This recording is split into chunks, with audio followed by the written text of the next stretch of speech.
ذرا تصور کیجئے ایک ایسی قوم جسے اللہ نے زمین کا بہترین حصہ عطا کیا، جہاں ہوائیں ٹھنڈک بن کر چلتی تھیں، نہریں زندگی کی طرح بہتی تھیں، اور زمین اتنی زرخیز تھی کہ ہر بیج رحمت بن کر اگتا تھا۔ اور سب سے بڑی نعمت، ان کی رہنمائی کے لیے اللہ کا نبی خود ان کے درمیان موجود تھا، حضرت نوح علیہ السلام۔ لیکن سوچئے، نہ 10 سال نہ 50 سال بلکہ پورے 950 سال ایک ہی شخص، ایک ہی پیغام، ایک ہی قوم کو سمجھاتا رہا، اور جواب میں مذاق، طنز، دشمنی اور انکار۔ تو پھر انجام کیا ہوا؟ یہ قوم نوح کا قصہ ہے۔ قوم نوح انسانی تاریخ کی قدیم ترین قوموں میں شمار ہوتی ہے۔ آپ دیکھ رہے ہیں MZ کے ورس، جہاں تاریخ صرف سنائی نہیں جاتی بلکہ دلوں پر لکھی جاتی ہے۔ اکثر روایات کے مطابق یہ لوگ بابل یعنی موجودہ عراق کے آس پاس آباد تھے۔ یہ لوگ مضبوط جسم رکھتے تھے، اونچے قد کے مالک تھے اور محنت میں بے مثال تھے۔ ہر طرف سرسبز زمین، لہلہاتی فصلیں، دولت، طاقت اور شان و شوکت تھی۔ مگر اسی آسودگی کے درمیان ایک خطرناک بیماری جنم لینے لگی ہے، شرک۔ ابتدا میں یہ لوگ کچھ نیک بندوں کو یاد کیا کرتے تھے۔ انہوں نے سوچا کہ ان کی یاد کو زندہ رکھنے کے لیے ان کی تصویریں بنا لی جائیں۔ پھر تصویروں سے تعظیم ہوئی، تعظیم سے جھکاؤ آیا، اور جھکاؤ نے سجدے کی شکل اختیار کر لی۔ یوں توحید تو رہ گئی اور شرک نے دلوں میں گھر کر لیا۔ وہ پکارنے لگے، اے ہمارے معبودو، ہماری مشکلات آسان کر دو، ہمیں سکون عطا کرو۔ قرآن ہمیں بتاتا ہے کہ وہ کہتے تھے، ودا، سوا، یغوس، یعوق اور نصر کو ہرگز نہ چھوڑنا۔ بت تو پتھر کے تھے، مگر ان کے دل پتھروں سے بھی زیادہ سخت ہو چکے تھے۔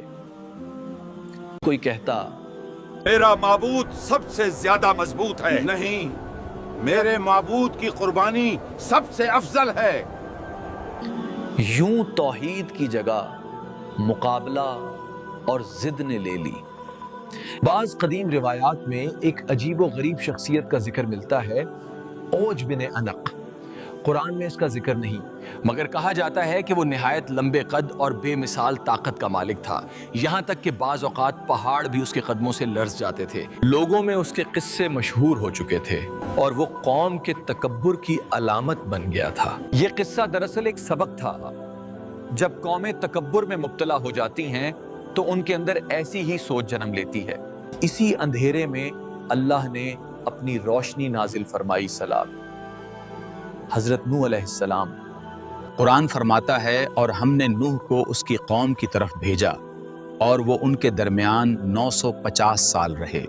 وہ کہتے تھے، صرف اللہ کی عبادت کرو ورنہ دردناک عذاب آئے گا۔ مگر لوگ چادریں اوڑھ لیتے اور سخت لہجے میں کہتے، ہم تمہاری بات نہیں سنیں گے۔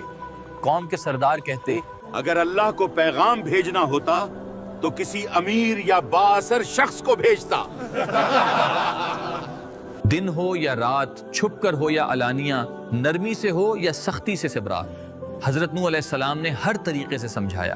وہ کہتے، توبہ کر لو، اللہ تم پر بارشیں برسائے گا، مال دے گا، اولاد دے گا اور تمہاری طاقت میں اضافہ کرے گا۔ مگر جواب وہی رہا گیا، مذاق، طنز اور دشمنی۔ آخر کار وہ وقت آ گیا جب حضرت نوح علیہ السلام جان گئے کہ یہ قوم اب کبھی نہیں بدلے گی۔ انہوں نے دعا کی، اے میرے رب، زمین پر کسی کافر کو زندہ نہ چھوڑ، یہ تیرے بندوں کو گمراہ کریں گے اور فاجر و کافر نسل پیدا کریں گے۔ پھر اللہ کا حکم نازل ہوا، ہماری نگرانی میں کشتی بناؤ اور ظالموں کے بارے میں مجھ سے بات نہ کرنا۔ ریگستان میں کشتی بن رہی تھی اور لوگ ہنستے ہوئے کہتے، یہاں پانی کہاں سے آئے گا؟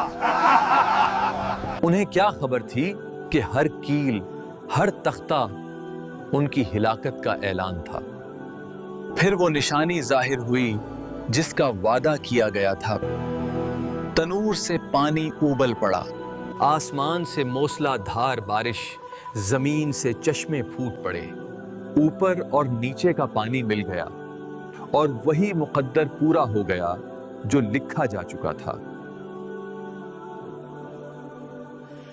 حضرت نوح علیہ السلام مومنوں کو لے کر کشتی میں سوار ہو گئے۔ حضرت نوح علیہ السلام نے آخری مرتبہ اپنی قوم کی طرف نگاہ ڈالی۔ ان کی اہلیہ دور اپنے گھر کے دروازے پر کھڑی تھی۔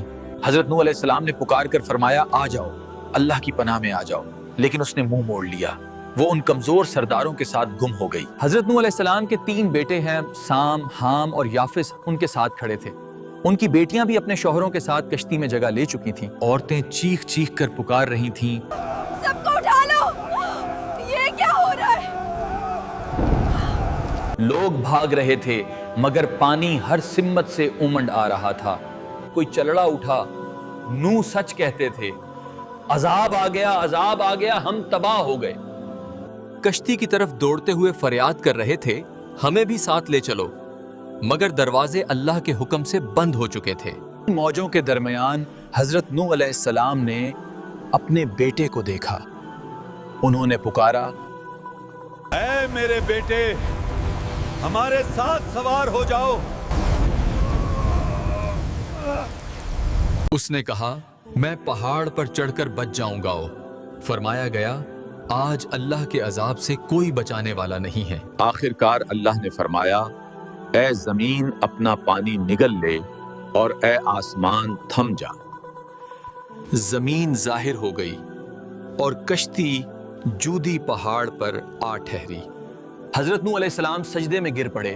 ان کے ساتھ تھے سام، حام، یافس، ان کی بیٹیاں، ان کے شوہر اور چند گنے چنے مومن۔ یہیں سے انسانیت کے ایک نئے دور کا آغاز ہوا۔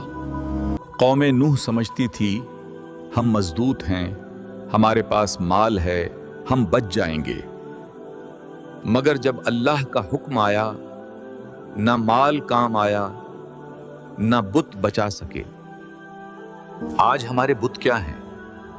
کیریئر، لوگ کیا کہیں گے، سوشل میڈیا، بے حیائی۔